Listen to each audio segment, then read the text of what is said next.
여러분 안녕하세요. 반갑습니다. 자, 지난 시간에 이어서 이번 시간에는 리그레션 모델 중에서 비선형 관계를 분석할 수 있는 또는 우리가 이분형 또는 명목형 관계를 분석할 수 있는 러지스틱 리그레션에 대해서 살펴보겠습니다. 자, 러지스틱 리그레션은 여러분들이 이것도 역시 지난 시간에 말씀드린 것처럼 이건 통계 모델 아니야? 이게 어떻게 머신러닝이야? 라고 얘기하시는 분들 상당히 간혹 볼 수 있는데요. 그렇지 않습니다. 지난 시간에 말씀드렸던 것처럼 기본적으로 리그레션 모델은 머신러닝에서 어떤 식으로 많이 쓴다고요? 레퍼런스 모델, 즉 참고, 기준 모델로 많이 씁니다. 다시 복습하면서 말씀드리면 기준 모델이라는 건 내가 얘보다 더 좋아. 이거 나는 내가 만든 모델 우수해 라고 얘기할 때 뭐에 비해서 우수해 라고 얘기하고 싶잖아요. 그게 빠지면 말이 안 되는 거죠. 그래서 내가 A는 B보다 더 우수해 라고 얘기할 때 이 B, 그래서 내가 만든 이 모델은, 내가 만든 머신러닝 모델은 리그레션 모델보다는 그래도 좋아 라고 얘기할 때 리그레션 모델을 많이 쓰거든요. 결과에서 같이 제시하는 경우가 상당히 많습니다.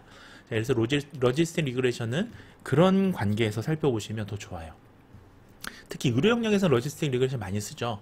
의료 영역에서 러지스틱 리그레션 많이 쓰는 이유가 뭘까요? 의료 영역에서는 Y 클래스가 바이노미얼인 경우가 되게 많습니다. 바이노미얼은 뭐냐면 이분형을 얘기해요. 이분형이라는 의미는 컴퓨터는 0 또는 1로 이렇게 코딩하는 걸 되게 좋아합니다. 0은 여기서 질병이 없는 사람이고요. 1은 질병이 있는 사람. 이런 식으로 의료 데이터는 결론적으로 딱 진단을 해서 구분하는 경우가 많죠. 예를 들면 정상 노인, 치매 노인, 근골격계 손상을 당한 노인, 근골격계 손상을 당하지 않은 노인, 뼈가 부러진 사람, 뼈가 부러지지 않은 사람. 이런 식으로 우리는 이분형으로 분석을 많이 하죠. 또는 의료 영역에서는 또 진단이라는 걸 하기 때문에요. 진단을 통해서 병명이 구분이 되면 이때 우리가 그 다범주형을 쓰기도 합니다. 멀티노미얼이라고 하는데요. 예를 들면 0, 1, 2로 코딩되는 경우도 많아요. 예를 들면 그 치매 같은 경우는 0은 정상 노인, 1은 우리가 치매하고 정상 노인의 중간 단계인 MCI라고 있죠. Mild Cognitive Impairment라고 해서요. 경도인지 장애라고 합니다. 그 다음에 2는 질병이 있는 사람, 소위 이제 디멘시아, 치매를 얘기를 한다면 이렇게 코딩되는 경우는 0이랑은 또 다르죠. 이렇게 하는 경우 우리가 멀티노미얼이라고 해요. 범주형이라고 해요. 근데 또 순서가 있는 경우가 있어요. 지금 이것도 약간 순서가 있는 경우예요. 왜냐하면 이건 좀 애매한데요. 왜냐하면 마일드 커그니티브 임페어먼트는 디멘시아, 그러니까 치매하고 정상 노인의 딱 중간 단계를 얘기하니까 이런 경우는 약간 순서가 있다고 보는 게 맞는데 또 MCI가 무조건 치매로 가는 건 또 아니라서 이런 경우 예를 들면 당뇨병 같은 경우 볼게요. 똑같이 0, 1, 2가 있고요. 당뇨는 정상인, 당뇨 전 단계. 당뇨 전 단계가 뭐가 있느냐? 공복 혈당 장애라든지요. 내당능 장애. 이런 경우에는 우리가 당뇨 전 단계라고 하죠. 프리 다이어베티스라고 얘기하죠. 그 다음에 2는 당뇨병이라고 다이어베티스라고 얘기를 합니다. 그러면 여러분들 이 경우에는 순서가 있는 거예요. 왜냐하면 이것은 혈당으로 우리가 기준을 나누는 여러 가지 기준 중에 하나는 이제 혈당이 되겠는데요. 만약에 당뇨 혈당보다는 낮지만 정상 혈당보다 높은 요 전 단계가 순서가 있는 거죠. 이런 경우는 순서형이라고 합니다.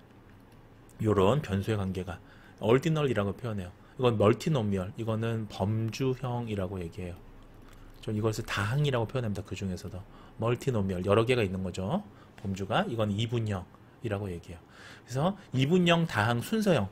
의료 데이터는 이런 게 되게 많은 거예요. 왜냐? 여기서 말하는 누군가가 의료인이죠. 의료인의 어떤 판단, 여기서 말하는 판단이 진단이잖아요. 다이그노티스, 진단을 통해서 이러한 변수가 나눠지기 때문에 이런 변수가 되게 많습니다. 그래서 러지스틱 리그레이션은 결론적으로 의료에서 굉장히 많이 쓰니까 배워두시면 좋습니다. 오늘 지울게요.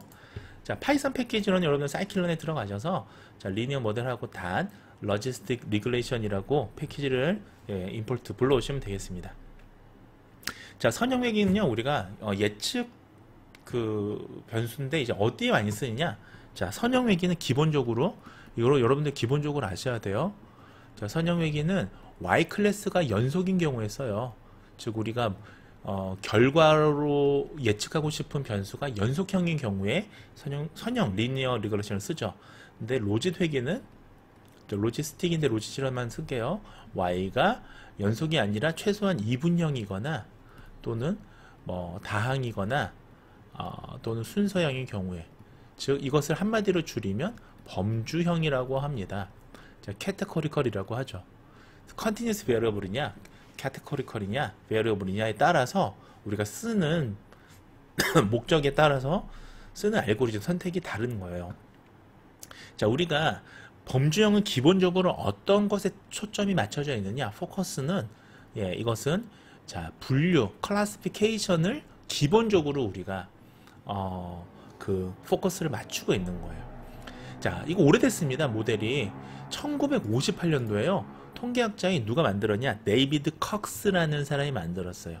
자, 데이비드 컥스 리그레이션 나중에 들어보실 거예요. 여러분들은 서바이벌 애널리시스에서 보시면 우리가 서바이벌 애널리시스에서 생명표를 어떤 리그레이션의 관계로, 즉 우리가 이걸 뭐라고 그러죠? 시계열 자료를 우리가 리그레이션으로 해석하는 게 컥스 리그레이션이잖아요. 네, 이 사람이 거기에 또 영향을 미쳤던 사람입니다. 어쨌든 이 데이비드 컥스라는 사람이 1958년에 58년 아주 오래됐죠. 이때 자, 개발해서 로지스틱 리그레이션 또는 뭐 로짓 회계 로지스틱 리그레이션 이렇게 뭐 분류해서 쓰기도 합니다. 이거 이진 분류에 이제 많이 쓰고요. 자, 바이너미얼 이분형을 우리가 다른 말로 이진 분류라고 얘기하기도 해요. 그러니까 클래시피케이션에 초점을 맞추면 이진이라고 우리나라에서 쓰고요. 예측의 표현을 맞추면 이분형이라고 부르기도 합니다. 자, 예를 들면 환자한테 특정 약물에 대해서 유해 효과, 부작용이라고 하죠. 사이드 이펙트. 부작용이 발생할까 안 할까. 자, 이런 것들. 또 환자가 병원에 다시 재입원할까 안 할까. 환자가 다시 병세가 나빠지면 다시 재입원을 하는 경우도 있잖아요. 수술이 잘못됐으면 재입원할 확률이 높아지죠. 또는 환자가 어떤 질환으로 진단될까, 진단되지 않을까, 이런 것들의 문제를 우리가 볼 때 리그레이션, 그런 걸 예측하고 싶을 때 로지스틱 리그레이션을 씁니다. 자, 선형외계하고 다른 거는요, 모델의 결과가 연속형이 아니라 0하고 1 사이에 있다라는 거예요. 자, 순서형이면 0, 1, 2, 3, 4 뭐 이렇게 되긴 합니다만, 기본적으로 이분형인 경우에는 바이노미얼 로지스틱 리그레이션인 경우에는 0하고 1 사이의 확률값으로 제시가 돼요. 자, 확률값으로 제시가 돼요. 이건 어쨌든 뭐 변수가 여러 개든 아니든 확률값이 0하고 1입니다. 0은 아예 없는 거고 1은 100%잖아요. 자, 예측 결과는 입력 X에 대한 로그 변환을 하죠.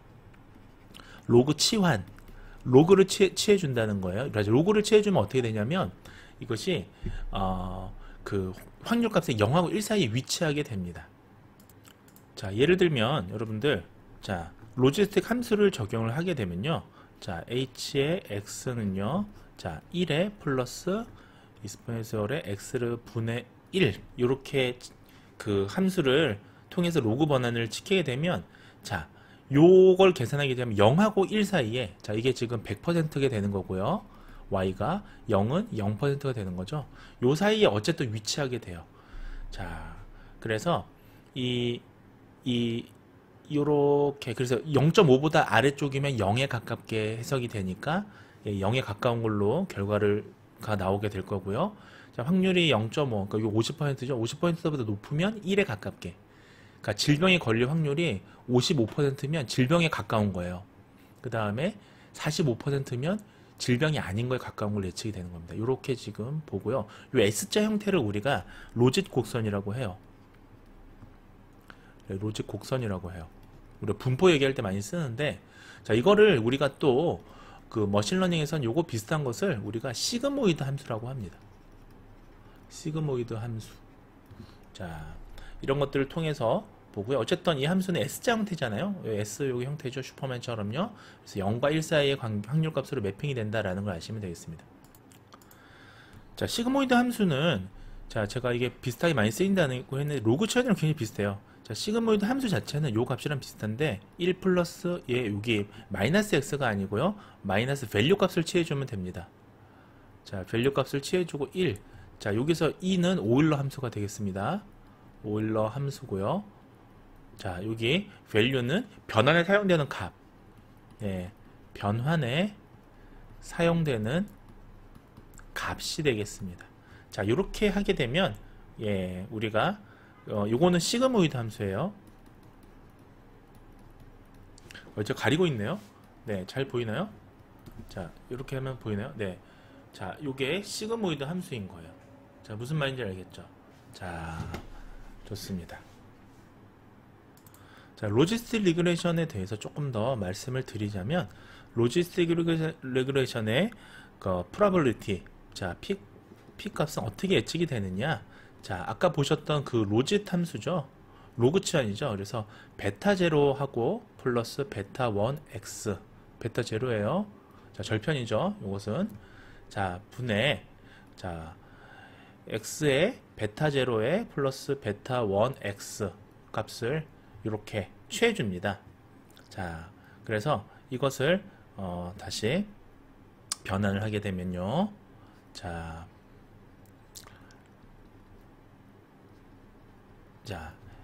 x의 px 분의 px. 자, 확률을 이렇게 나눠주는 거예요. 이렇게 변환을 시키게 되면, 자, 여기서 베타 제로와 베타 1은 훈련 데이터에서 우리가 학습되는 값이에요. 이것은 훈련 데이터에서 학습되는 값이 되겠습니다. 자, 이렇게 되면, 자, 예를 한번 들어볼게요. 자, 뭐 공식은 이와 같은 거니까 한번 뭐 여러분들 한번 보시고요. 자, 예를 들면 어떨 때 많이 쓰느냐? 자, 피부에 점점 커지는 병변이 양성병변이냐 악성병변이냐? 양성병변 우리가 being lines and reason이라고 해서 어떤 우리가 덩어리를 종양이라고 하는데요. 종양이 무조건 우리가 암은 아니에요. 양성 종양도 있고 악성 종양도 있죠. 자, 이럴 때 우리가 입력 변수 x를 한번 볼게요. 자, 악성 종양이냐? 자, being lines and reason이냐? 아니면 죄송합니다. 악성 종양은 암이죠. 캔서냐? 양성 종양이냐? 네, being lines and reason이냐? 네. being reason이냐? 그냥 being reason이라고 쓸게요. 악성 종양 캔서냐? 자, 이것을 우리가 볼 때 x를 우리가 x 즉 입력 변수를 예를 들면 크기, 종양의 크기, 깊이, 그 다음에 촉감 이런 걸로 우리가 넣을 수가 있어요. 실제로 색깔 뭐 이런 거요. 실제로 우리가 지금 딥러닝을 하던 뭘 하던 x의 입력 변수에는 우리가 사실은 우리가 이미지를 예측한 연구에서는 이런 것들 이미지를 찍어서 우리가 보잖아요. 내시경 같은 걸로. 자, 그때 x에 우리가 들어가는 게 크기, 깊이, 촉감, 색깔 이런 것들 실제로 많이 들어가요. 이걸 가지고 우리가 예측을 하는 거예요. 그 어떤 함수를 만들어서. 자, 그때 예를 들면 y가 1이 되면 이것을 우리가 악성 종양이라고 합시다. 그리고 y가 0이 되면 양성 종양이에요. 자, 양성 종양은 결국은 암이 아닌 걸 얘기하는 거예요. 아이고. 암이 아닌 걸 얘기하는 거예요. 자, 그러면 0이 되면 정상이고 1이 되면 암인 거잖아요. 자, 이때 우리가 여러 인스턴스 값을 우리가 0과 1 사이의 확률 값으로 변환을 한다라는 거예요. 자, 이때 확률 값이 지정된 0.5. 아까 보셨던 우리가 이 로직 곡선이 시그모이드 곡선이 이렇게 생겼잖아요. 그래서 여기가 0, 확률이 0인 거고 여기는 1이 100%인 거잖아요. 가운데가 0.5가 될 겁니다. 0.5를 넘으면 자, 이러한 값들의 결국은 하나의 수식을 만들어서 그 인덱스를 만들어서 그 0.5가 넘어가면 이거는 악성 종양으로 예측된다. 또는 0.5보다 작으면 양성 종양에 가깝게 예측된다라고 우리가 사용할 수 있는 거예요. 이런 예시로 우리가 사용할 수가 있는 거예요. 자, 그럼 요거를 지우도록 하겠습니다.